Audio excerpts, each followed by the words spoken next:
Everyone, welcome to video 5 of the new runner's knee pain video series. Today's video, we're going to look at transitioning and increasing weight acceptance as we move from one foot to the next.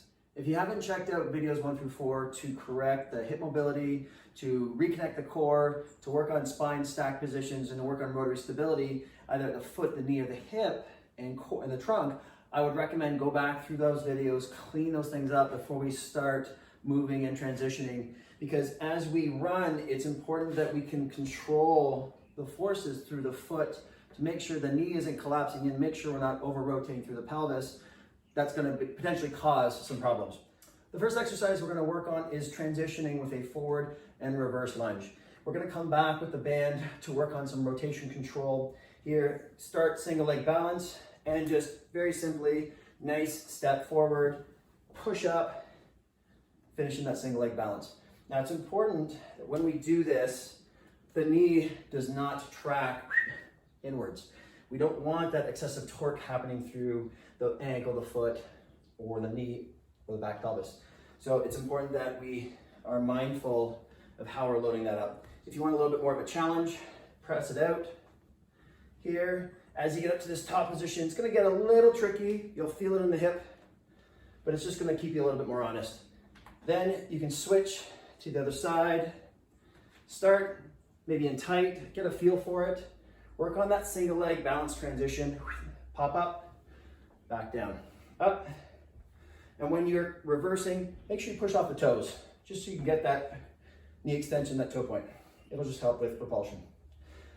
Again, bring it here, play with some rotations, surprise yourself, press it out. Okay. Moving into more of a hip hinge position, you can get your band stationed in front of you, and we're just going to simply get that leg back here to support you a little bit. If you want, you can get it straight up in the air, okay? But more importantly, we're working on that hip drive as well as that contralateral shoulder flexion with hip flexion, okay? So as I pull, I'm doing shoulder extension or shoulder retraction with contralateral hip extension, working on that timing. If my timing isn't very good with the pull, I get very much pulled off balance. So it's a great exercise to work on timing and sequencing cross body. Switch to the other side, here. One side might feel a little bit more awkward just from not being a dominant, but once it's dialed in, feels pretty good. If you're uncomfortable, you can go to a single leg deadlift hip hinge. Much more challenging, but we're just looking for that momentary balance position so we can start accepting. Now, if you have a kettlebell available to you, that would be awesome.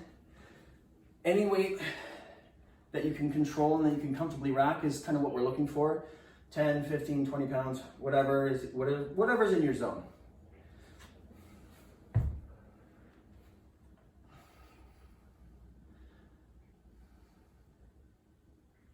If you got a kettlebell available, this is a great exercise to perform with a kettlebell in a front rack position.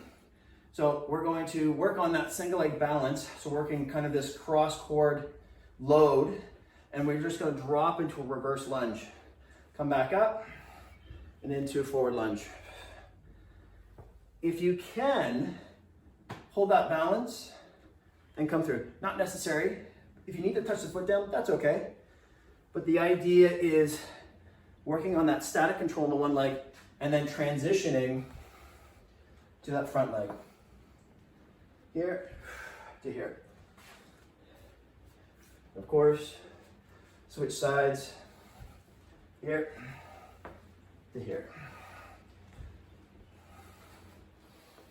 If you want to work on a little bit more power in that deep hip hinge position, we can come into single leg deadlift into a clean. Again, if you can hold the single leg position, great. That's awesome.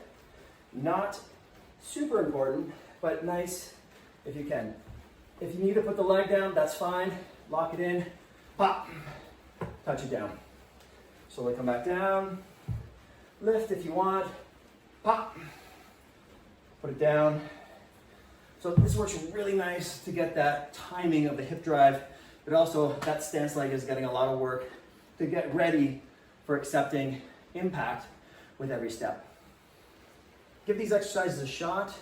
The rep range we're looking for, if these are completely new to you, 5 repetitions with no fatigue is kind of what we're looking for, so you get that perfect practice with every single repetition.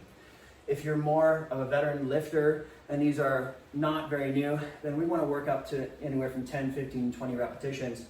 Not heavyweight, but we're just looking for a good, clean pattern and try to build some endurance in the legs as well as the feet, the ankles, and the whole lower extremity. If you haven't gone back to the first 4 videos, go back, clean that stuff up first before we start doing this so you can enjoy running. And I know for a lot of people, it's a new hobby everyone's taken up, but let's run pain-free.